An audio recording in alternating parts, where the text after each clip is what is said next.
queridos profesores, queridos miembros del Consejo Consultivo Académico. Les damos la bienvenida. Gracias por responder a esta invitación del Consejo Consultivo Académico de Negocios Internacionales de la Universidad Anáhuac Veracruz, Campus Jalapa y Campus Córdoba Orizaba. Hoy tenemos el placer de presentarles a un invitado especial.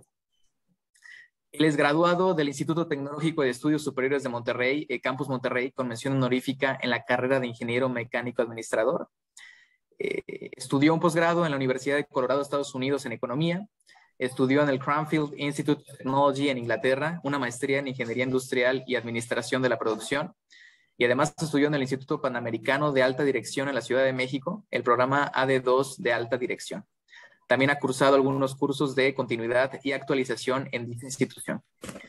Lo que concierne a su experiencia profesional, es agente aduanal desde 1994.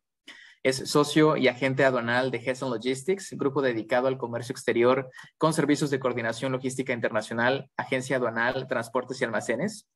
Además, es consejero de Corporación Integral de Comercio Exterior, CICE, y es expresidente de la Asociación de Agentes Aduanales del Puerto de Veracruz. Sin más preámbulos, les presento, señoras y señores, nada más y nada menos que nuestro querido Jorge Homs Quiroga. Estimado Jorge, bienvenido. Es un placer tenerte hoy con nosotros. Te cedo el micrófono. Estamos muy ansiosos de poder escuchar tu ponencia. Muchas gracias, Jax. Gracias, Hilda. Qué gusto verte. Nayeli, Baruch, estás ahí. Es un gusto tener la oportunidad de poderme dirigir a todos ustedes, y en especial a los jóvenes que están presenciando esta plática. Esta va a ser una plática más que nada buscando las áreas donde tenemos que trabajar y sobre todo disfrutar de nuestra localidad, que es Veracruz. Miren, yo les traigo cosas muy interesantes, de verdad. Creo que les traigo buenas noticias y eso es lo más importante. Ustedes que casi todos, bueno, la gran mayoría ha estudiado temas del comercio exterior, quiero platicarles algo. Pero primeramente quiero comenzar con cómo nace en México el comercio exterior, cuando antes del año 86 estaba cerrado realmente México al comercio internacional. Es un poquito de historia que no los voy a aburrir, sino nomás es práctica esta definición de lo que pasó desde hace 36 años. Miren, en el año de 1986 teníamos una economía cerrada, como la podemos ver ahí, en donde México entra al GATT en ese año, y los aranceles se pagaban increíblemente al 100% del valor de la mercancía. Pero no solo eso, sino que además el 75% de los productos requería un permiso de la Secretaría de Economía, antes llamada SECOFI, Secretaría, incluso que mi querida Hilda, obviamente era delegada y pasases por varios estados, definitivamente, pero antes del año 86 se requería ese permiso, que era imposible que te lo dieran para importar. Entonces era una economía cerrada. Y entonces, cuando México en el año de 1985 firma el acuerdo a la entrada de este grupo de países, de pronto todo cambia al esquema y legislación regulatoria de los 165 países, a que el arancel baja del 100%, algunos al 5%, otros al 10%, otros al 15% y otros al 20%. Déme oportunidad de decir que en promedio es el 10%. Vean el bajón que da México, de aranceles del 100% al 10%.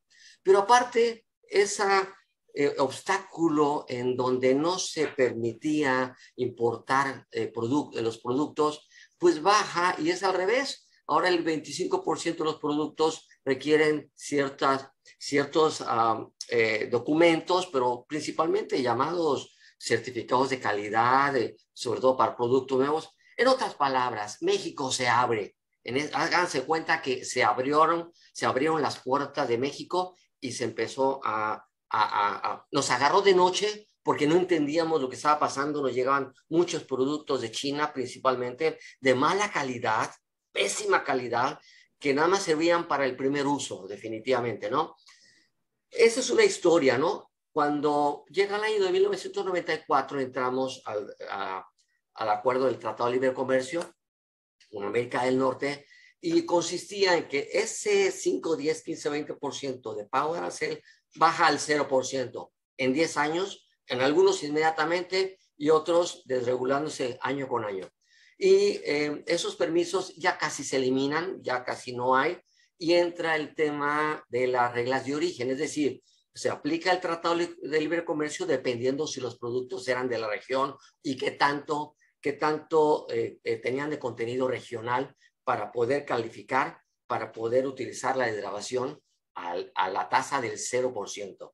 Y en el año 2000, obviamente entra en vigor el Tratado de Libre Comercio con la Comunidad Europea, ¿sí? Y es muy similar al Telecan, y obviamente llegamos a un momento en que estábamos con Estados Unidos y a Canadá y Europa, pues con un comercio de verdad como ningún otro país, definitivamente. Con el paso de los años, obviamente México va entrando con más tratados, más acuerdos de comercio, y definitivamente México se lleva al primer lugar a nivel mundial de los acuerdos y tratados en el mundo. México se convierte en un país de comercio exterior al por mayor.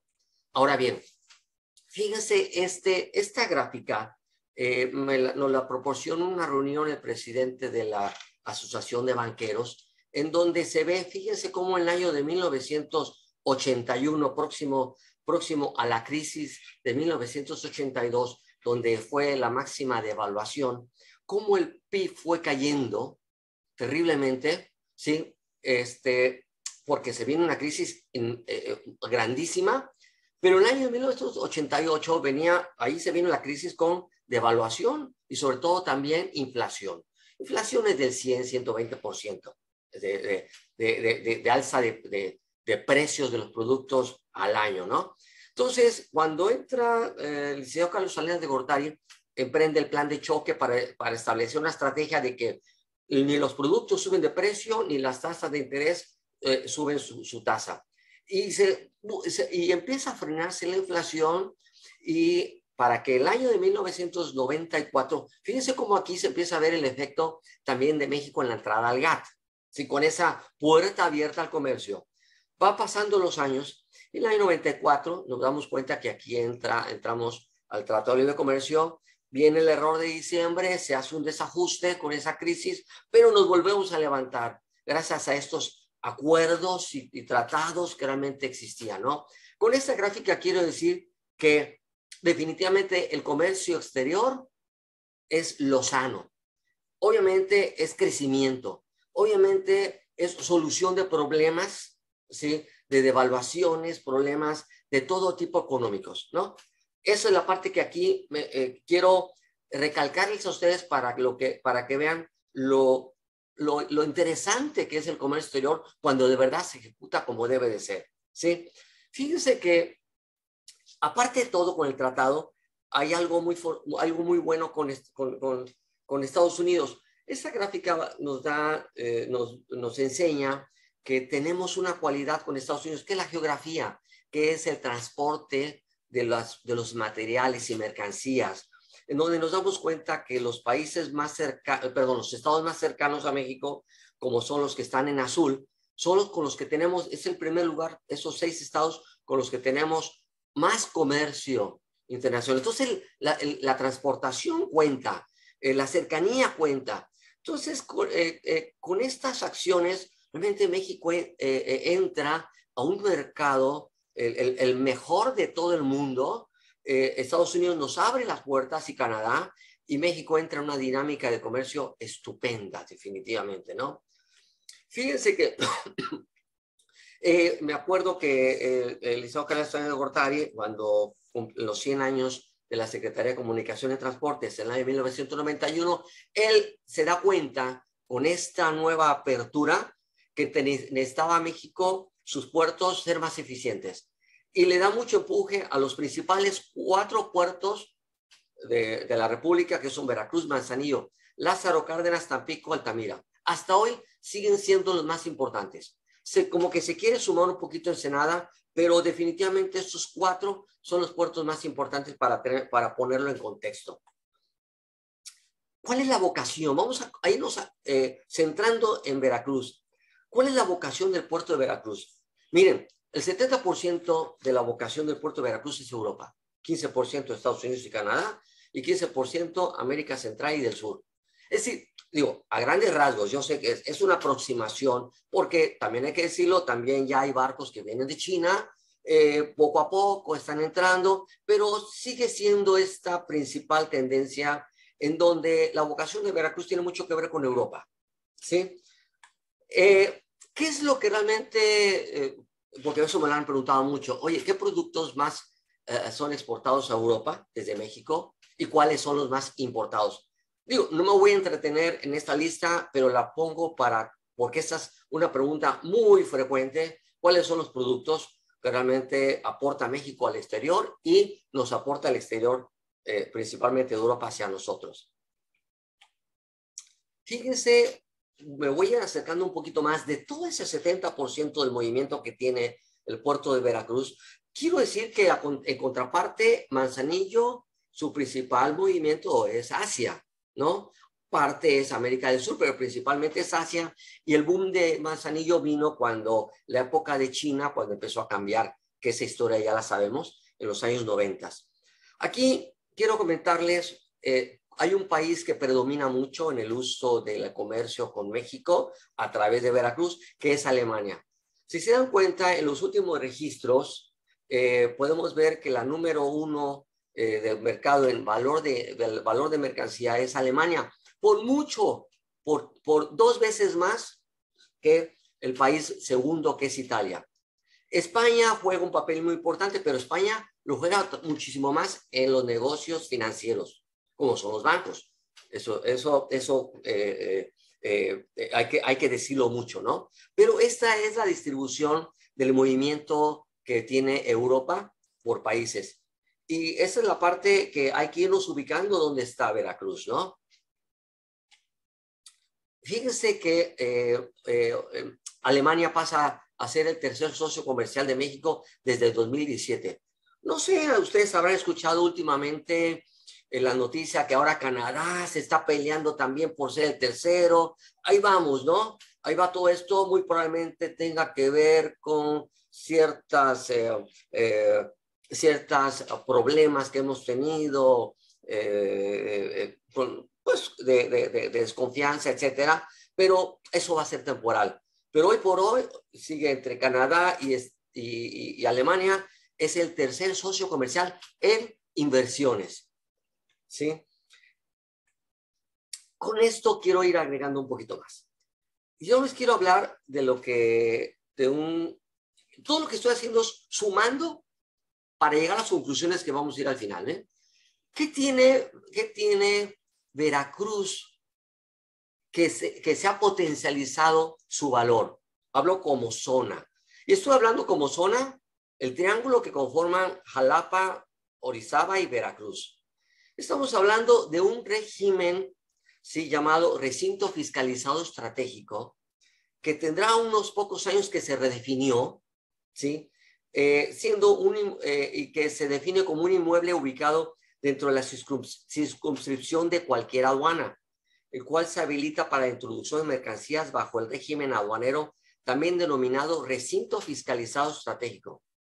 Puede ser almacenada mercancía, custodiada, exhibida, vendida, distribuida, elaborada, transformada o reparada bajo ciertos beneficios. Pero ¿qué es lo más atractivo para Veracruz? Es básicamente la oportunidad que tenemos y lo atractivo de que en toda la zona que le digo en el triángulo, poder poner parques industriales para elaboración de productos, déjenme decirles, clase mundial puede ser, es decir, se importa la mercancía de manera temporal, sin el pago de impuestos, se elabora el producto para ser retornado al mundo.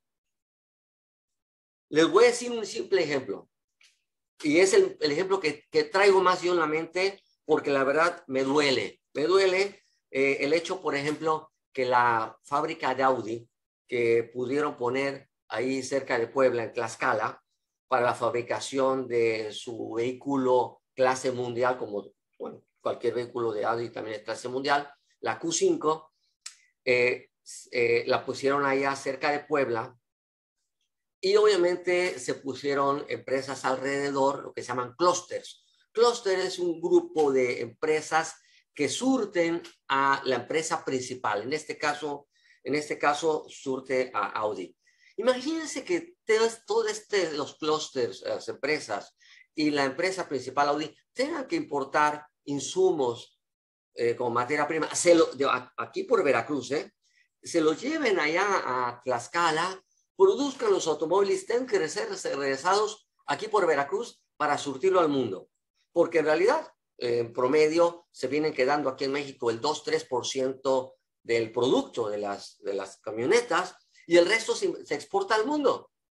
Díganme ustedes, si la Audi no hubiera estado aquí en Veracruz, en donde se importa temporalmente la mercancía, se instalan clústeres, ¿sí?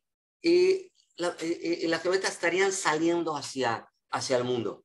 Una vez que tuvimos la oportunidad de que viniera el representante de Baviera en México, él estuvo en las negociaciones y el convencimiento de poder traer a la Audi aquí a Puebla. De eso tuvo mucho que ver el gobernador, que en paz descanse, Moreno Valle, que tuvo mucho que ver realmente al promover la traída de esa fábrica, ¿sí? Imagínense, esto pudo haber estado en Veracruz. Y así como esta, pueden estar muchas más. Puede haber estado la BMW, la que fabrica la Serie 3, que está en San Luis. Puede entrar, todo lo que lo que yo les enseño a ustedes de lo que realmente México exporta, puede hacerse aquí en parques industriales, en este triángulo, ¿sí? Utilizando el puerto de Veracruz, ¿sí? Cualquier duda, si gustan, con todo gusto la platicamos, y lo que realmente ustedes llamen la atención, podemos platicarlo y que sirva para otras pláticas para profundizar en lo que les llame la atención, ¿sí? Bien, este es un ejemplo, es el puerto de Veracruz ya en su segunda etapa o última, que quedaría dentro de unos pocos años. Lo que dice SAL es la zona de actividades logísticas. Aquí se estableció dentro del puerto recinto fiscalizado estratégico para elaboración de productos, ¿sí? Todavía no, digo, sí se está utilizando, pero todavía no se le ha dado el potencial, pero eso no importa, les voy a mostrar que el recinto fiscalizado estratégico puede estar dentro del puerto o puede estar fuera, a unos kilómetros o los kilómetros de la zona, y estarían regulados por la aduana. Este recinto fiscalizado es el Parque Ecológico San Julián, que lo digo como ejemplo, es el que está entre la Antigua y la entrada a Veracruz, pertenece a CICE. Lo digo como ejemplo, puede ser, imagínense que tuviéramos muchos parques así, llenos de clústeres, de empresas, parques industriales, maquiladoras, con este objetivo, ¿no?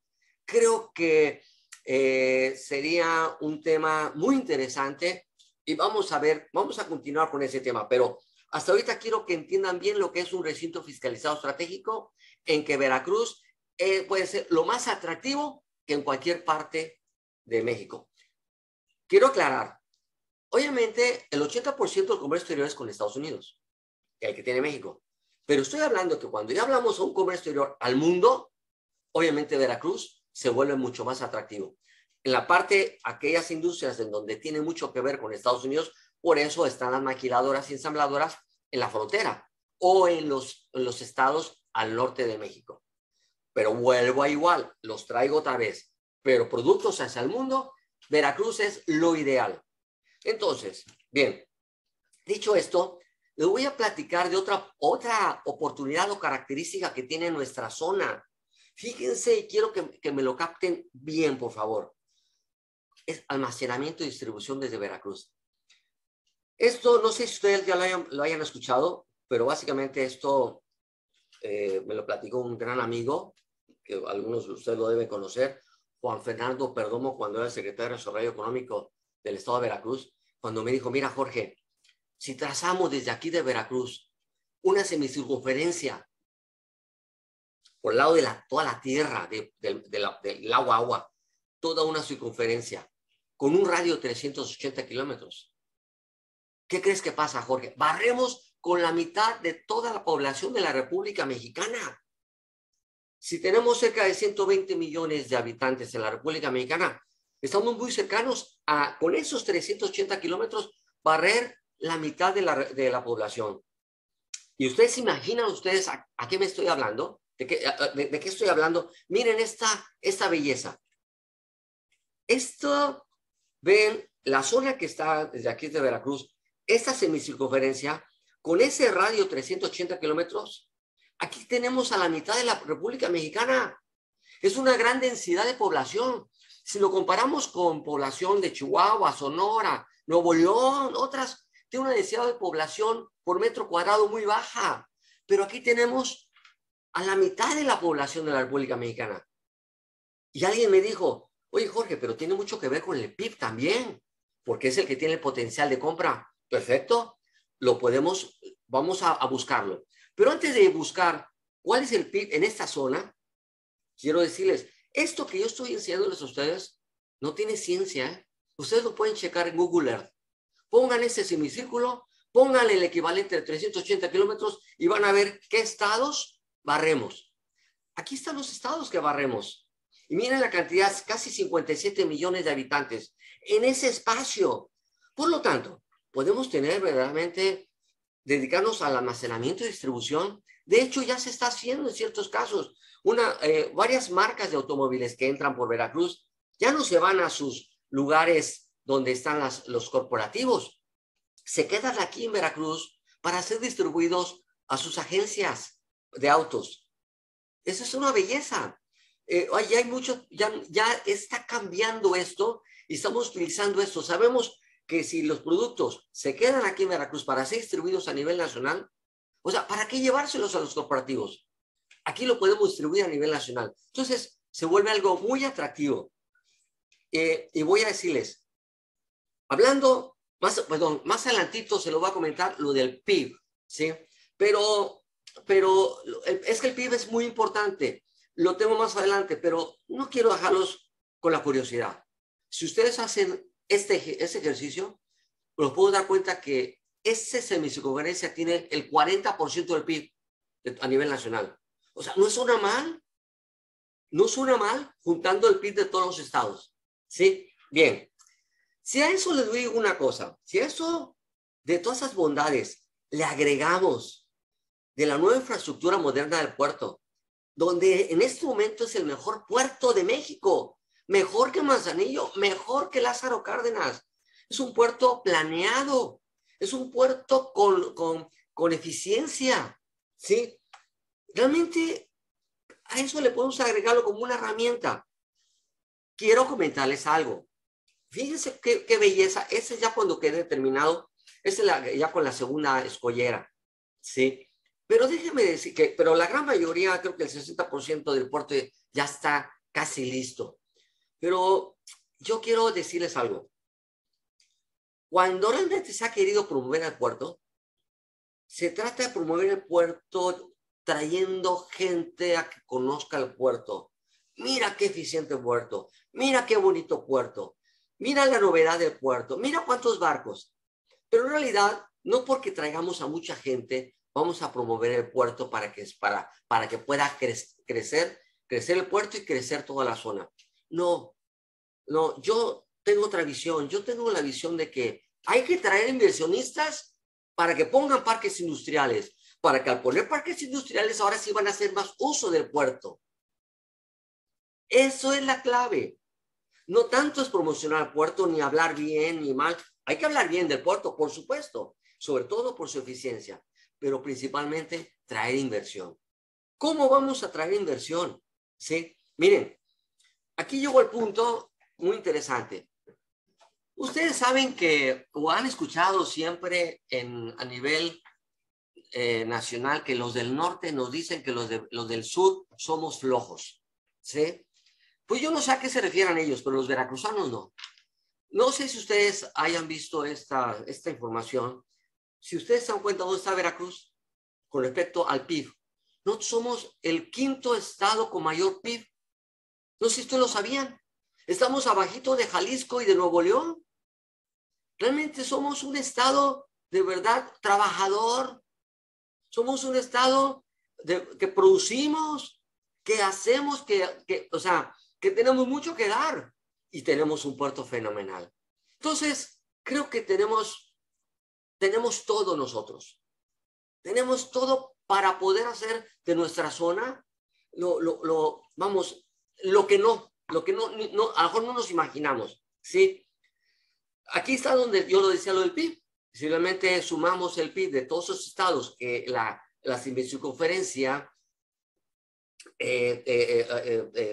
o sea, acoge de los estados, podemos llegar al 40% del PIB en toda esta zona, ¿sí? Fíjense que cómo se promociona entonces un RP para la industria. Yo esta pregunta se la hice al representante de Baviera en México. Hablo de Baviera porque Baviera es el estado de Alemania más industrial, donde están las principales compañías de automotrices, ¿sí?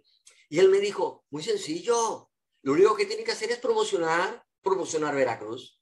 Promocionenlo. Tienen ustedes tantas cosas que él fue el que me dijo, qué bárbaro, si la Audi hubiera sabido de lo que es Veracruz, no hubieran sido engañados de haber puesto allá en Tlaxcala la Audi. Hubieran escogido Veracruz.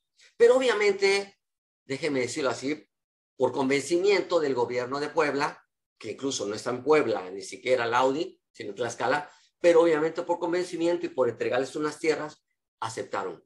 Pero entonces, ¿cómo se puede promocionar un recinto fiscalizado estratégico para atraer industria a nuestra zona?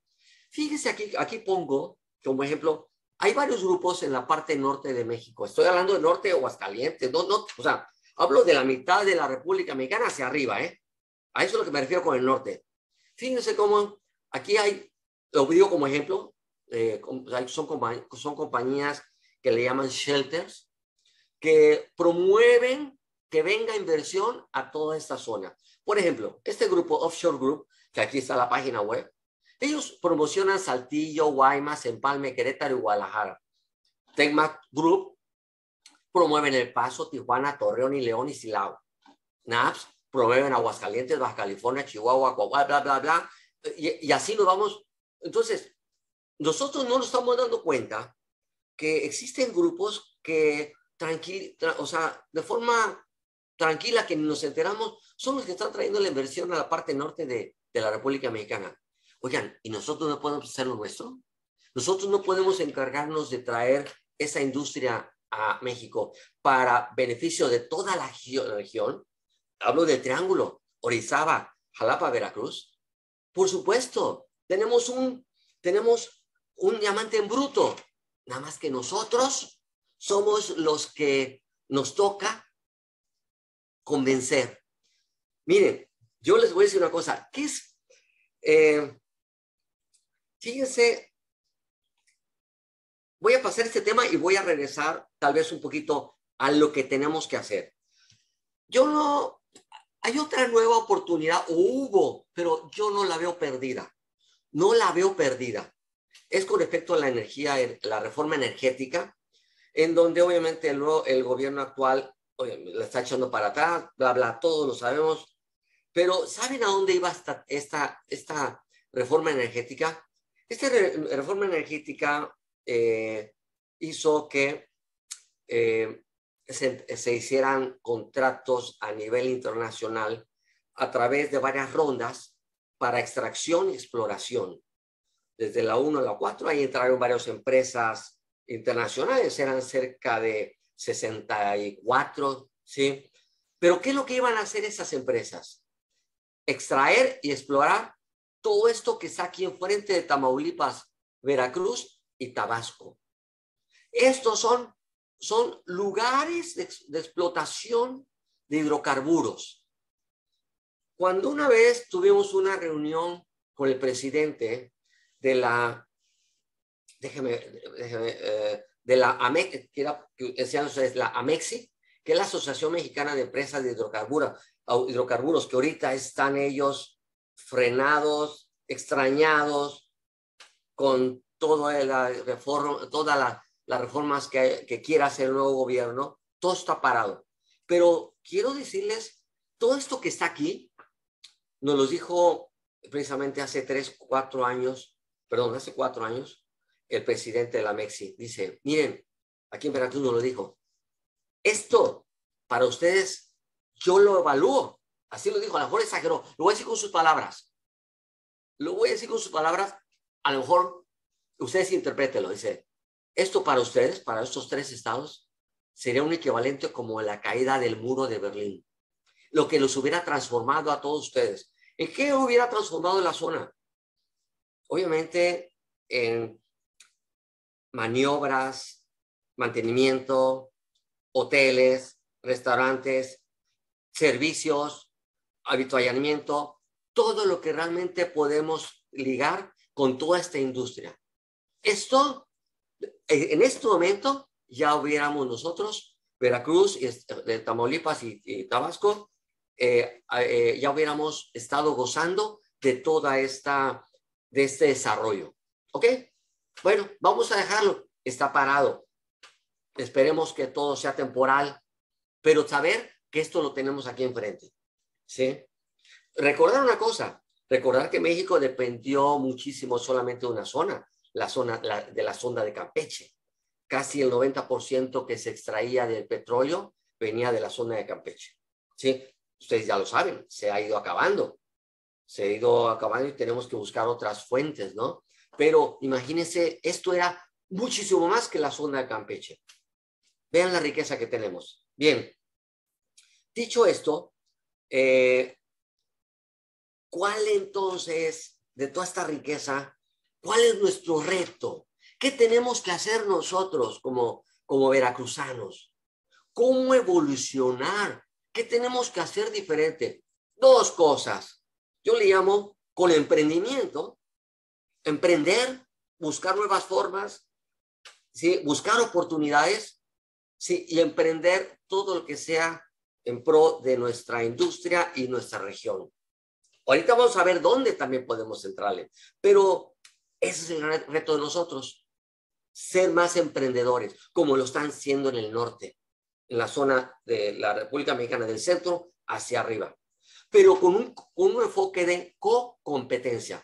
¿Qué es co-competencia? Cooperación con competencia.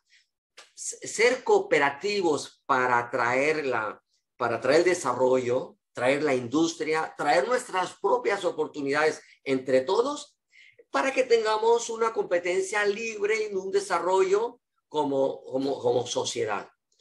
Esto de competencia lo he platicado mucho con Baruch, lo teníamos aquí, el maestro Baruch de la Fuente, de la comunidad portuaria, ¿sí? Donde reúne a varias entidades del comercio y de la zona, principalmente actores del puerto, para poder trabajar con competencia, pero fincando una cooperación mutua para el desarrollo y eficiencia de la zona. Y estoy hablando de un caso específico. La comunidad portuaria ha tenido como objeto en que cada uno de los actores del puerto trabajen sin intereses propios, sino como una comunidad para que el puerto sea eficiente. De ahí ya cada uno trabajará con competencia sana, pero obviamente como un equipo. Y les voy a dar un ejemplo. Fíjense cómo trabajan otras sociedades. Aquí les voy a enseñar, es un ejemplo, Querétaro. Este grupo salió hace unos 2-3 meses. Buscan alianza México-Estados Unidos de clústeres logísticos.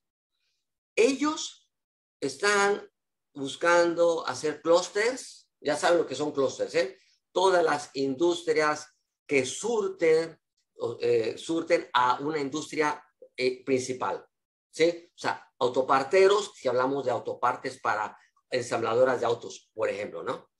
Ellos se reúnen, están trabajando, ¿sí? Para para que realmente haya un intercambio entre Estados Unidos y México para el crecimiento de clústeres logísticos allá en Querétaro. ¿Y por qué no nosotros podemos hacer lo mismo? ¿Por qué no podemos trabajar y entonces traer ese triángulo a un desarrollo de verdad que vamos a disfrutar? Yo les digo una cosa. Cuando salí yo de la carrera, yo tuve amigos y hasta un pariente mío que se tenían que ir al norte, estoy hablando a la frontera, a ir a trabajar a las maquiladoras porque no había oportunidades aquí en Veracruz. ¿Sí? Y ahora que realmente de esos 36 años que hemos vivido, las cosas han cambiado. Ahora tenemos tantas cosas que hacer en nuestra zona, ¿sí? Pulir este diamante en bruto y nosotros salir a buscar. Y quiero comentarles algo. La verdad, cuando hace Hilda y Jax, lo voy a comentar, Nayeli, cuando en la última junta que tuvimos de consejo allá en Orizaba, y precisamente nuestro querido amigo Gerardo Cárdenas, presidente del COMCE, directivo de TAMSA, él comentó que él, cuando vino esa cervecera, Constellation Brands, que la sacó el gobierno de allá de Baja California, de Mexicali, ¿sí? Realmente Gerardo los tomó y les dijo todas las bondades de Veracruz. ¿Y saben qué? Ya están en Veracruz. Eso es lo que hay que hacer. O sea, me sentí de verdad con Gerardo. Dije, Gerardo, eso es lo que hay que hacer. Eso es lo que hay que hacer. Y ustedes saben que Constellation Brands ya está en Veracruz. La que por allá, por Baja California, despreciaron los gobiernos. Por X motivos o intereses. Eso es lo que hay que hacer. ¿Sí? Ese es el tema. ¿Ven que sí se puede? Y de verdad le reconozco a Gerardo, nuestro amigo, que eso es lo que tenemos que hacer. ¿Sí? Bien. Finalmente, ya para terminar. Te está oyendo, Jorge. Gerardo está aquí, te está oyendo. Por ahí te debe estar oyendo. Hola. Hola, Gerardo. Mis felicitaciones, mi reconocimiento, como te lo dije. Sí, de verdad, eso es lo que tenemos que hacer y ese es el ejemplo de lo que tenemos, en lo que tenemos que trabajar con emprendimiento. Sí. Un abrazo. Ahorita nos vemos, Gerardo. Ya para terminar, ¿cuáles son los actores en el comercio exterior marítimo? O sea, ¿dónde está en donde podemos incursionar ustedes jóvenes? ¿Dónde podemos, dónde está nuestro panorama? ¿Qué podemos realmente, en qué área queremos estar? Tenemos la aduana, obviamente temas legales, gobierno, agencias aduanales, ahí son temas legales, pero también son temas de procesos, ahí también son temas de comercio exterior, hay varios temas dentro de las agencias aduanales, entendiendo que las agencias aduanales pueden ser es la coordinación, visto de una forma, la coordinación de varias entidades para que le trabajan a un importador, exportador, para poder realmente hacer la función de importación-exportación.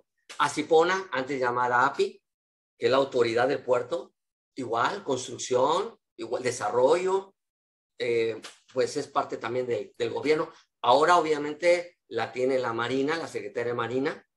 Empresas de asesoría en comercio exterior, empresas legales, ¿sí? Para poder realmente darle servicio a los importadores, exportadores o cualquier empresa interesada en comercio exterior. Empresas de logística de transporte internacional, llamados forwarders, los que se encargan de poder traerte desde la puerta del proveedor hasta la puerta del importador o viceversa, ¿sí?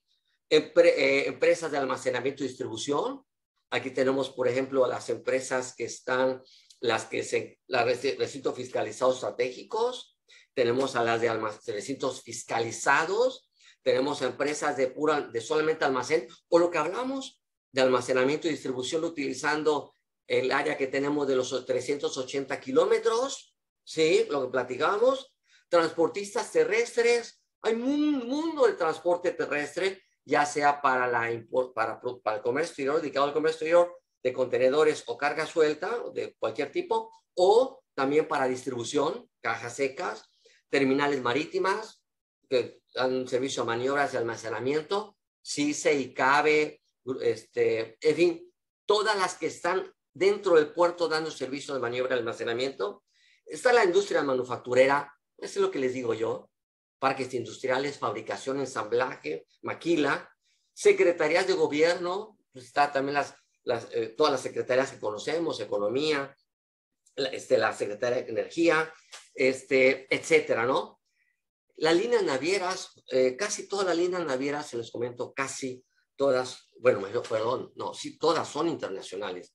Y fíjense que algo muy curioso, que la gran mayoría de las líneas navieras son europeas y orientales.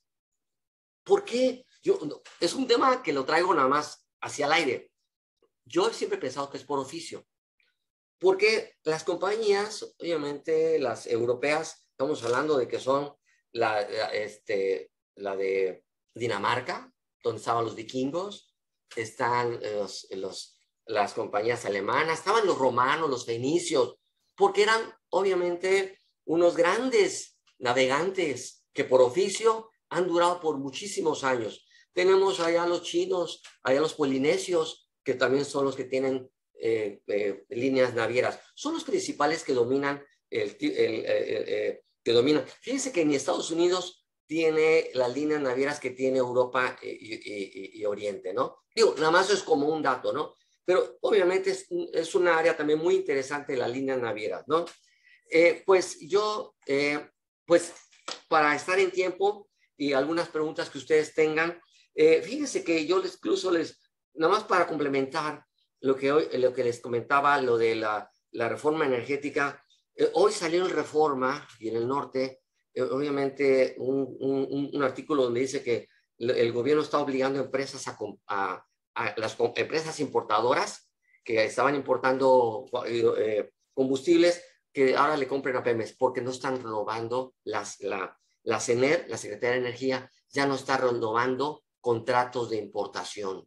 Entonces, eso está feneciendo este proyecto, obviamente, de la reforma energética planteada del gobierno anterior. Obviamente está feneciendo, pero nada es perenne. Lo más importante es saber que aquí enfrente de nuestro puerto y de nuestro estado tenemos un diamante en bruto.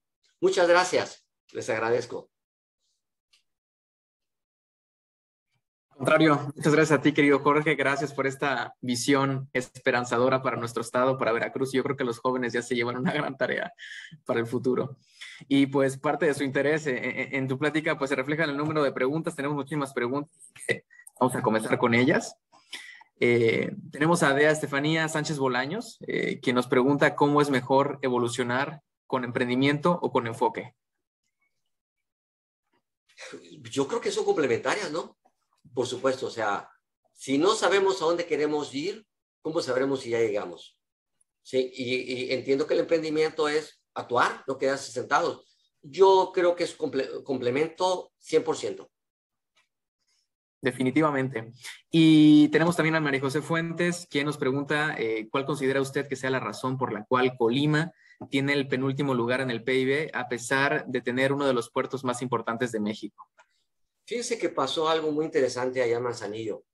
Antes de la llegada de China al uso de Manzanillo, tenía otra opción también Manzanillo, turismo. Tenía unos hoteles preciosos. Se estaba desarrollando en la parte turística impresionante. De pronto viene el efecto China, ¿sí? Manzanillo no es una ciudad muy grande. Entonces, le toca a Manzanillo decidir, o nos vamos hacia el puerto o nos seguimos con el turismo. Pero en realidad, el puerto de Manzanillo está en una ciudad chica, no tiene más industria, y ese es el tema. Vuelvo al tema de la industria. Hablo del tema de parques industriales. ¿Por qué Colima no tiene parques industriales? Porque ahí está el mayor desarrollo. Entonces, en conclusión, para mí, la respuesta es, les falta parques industriales de lo que vengo hablando ahorita. Es puro Puerto Colima, válgase la expresión. Perfecto. Y bueno, una pregunta más enfocada a la juventud. De Ana Torres nos pregunta cuál considera que sea el primer paso que como futuros egresados de negocios internacionales debamos tomar para potenciar el desarrollo empresarial estatal. Yo creo que tienen que salir con dos enfoques. Uno con el que ya hablamos de emprendimiento, buscar en una de las áreas que le puse a ustedes, aquí las que la escribí, cuál es la que más les puede interesar, cuál es el tema. No solamente cuál es la entidad, sino cuál es el tema que más les gustaría entrar por ahí, ¿sí? Y obviamente hacer prácticas en esas instituciones, aprender. Y por otro lado, ¿sí? No olvidarse del gobierno, no olvidarse de los proyectos gubernamentales. Tener un enfoque, obviamente, interesarse, no ser sumiso a lo que el gobierno nos da, no desentenderse de lo que realmente pasa en la política. No, también hay que entenderse en la política. Para mí es la conjunción de las dos, de estas dos grandes atenciones que se deben de tener a ustedes que están saliendo de la escuela. Perfecto. Y tenemos una pregunta ligada a la actualidad. Paula Martínez, quien nos pregunta cuáles son los retos para fortalecer a México frente a la pandemia de COVID-19. Los retos, yo creo que la pandemia en este momento que terminemos, porque ya estamos, dijéramos, saliendo, a menos que venga otra cosa que no sabemos, ¿no? Pero así como vemos el panorama, tenemos un futuro promisorio. Independientemente, no quiero decirlo mucho, pero independientemente de las políticas del nuevo gobierno. Ok, eso es otro tema. Pero de ahí en fuera, tema de la pandemia, México es un país que así lo terminó, licenciado, nuestro expresidente,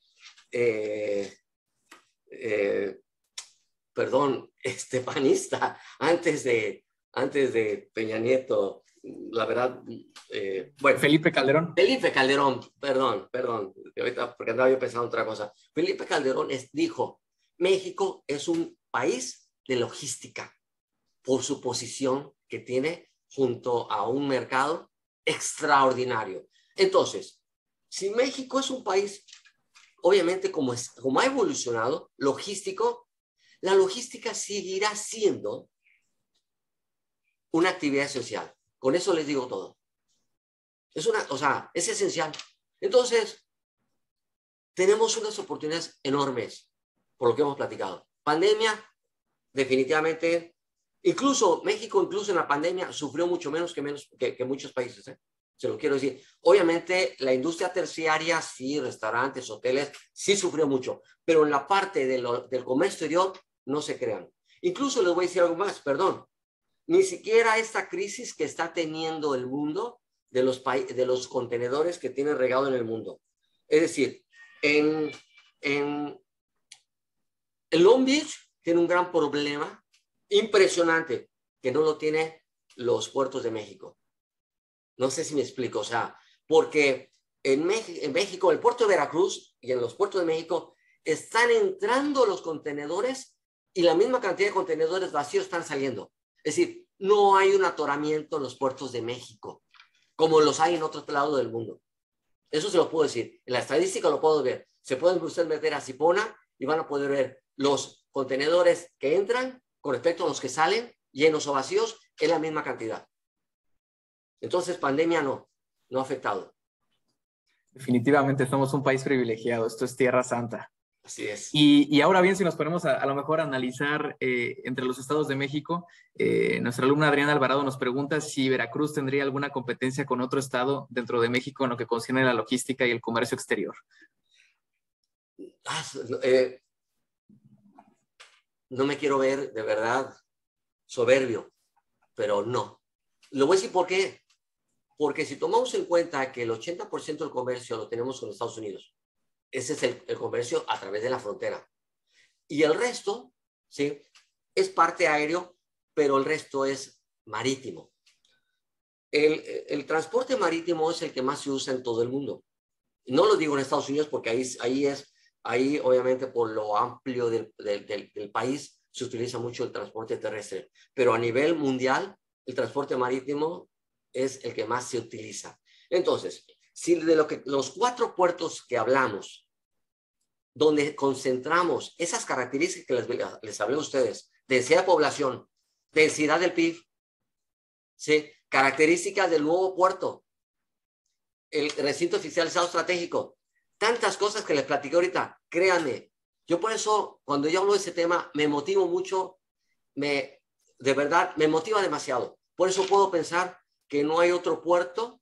De hecho, Altamira trataron de hacerlo algo similar, pero Altamira no tiene las capacidades ni las características que tiene Veracruz.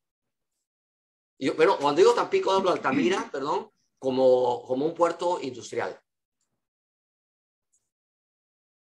Es bueno saberlo, nuestra posición de fortaleza, y no es arrogancia, yo diría es honestidad, hay que hablar con la verdad, reconocer lo que tenemos. Y pues bueno, tenemos una última pregunta, nos pregunta la maestra Miriam Cifuentes, ¿considera usted que el proyecto de zona económica especial podría resurgir un poco más adelante por parte del gobierno federal?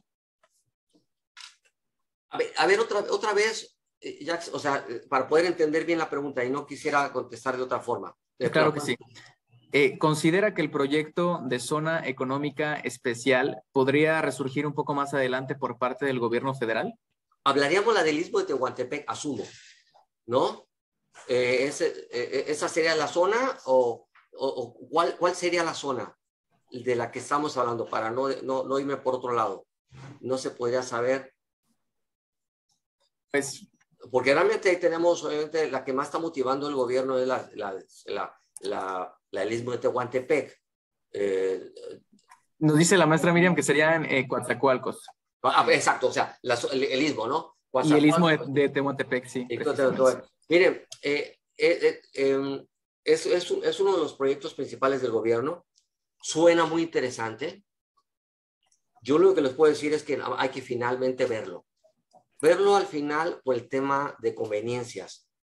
Habrá que evaluar, yo no sé, yo he visto varios temas relacionados con eso. He entendido que no hay que olvidar que bajar contenedores en el Pacífico o cualquier carga, subirla al ferrocarril, genera maniobras, genera costos, transportar y volver al otro puerto para volver a ser cargado al buque, ¿sí? Los importadores y exportadores tendrán que evaluar. Ellos son los que van a decidir cuál es la conveniencia, si mejor irse por el canal de Panamá o hacer esta operación, ¿sí?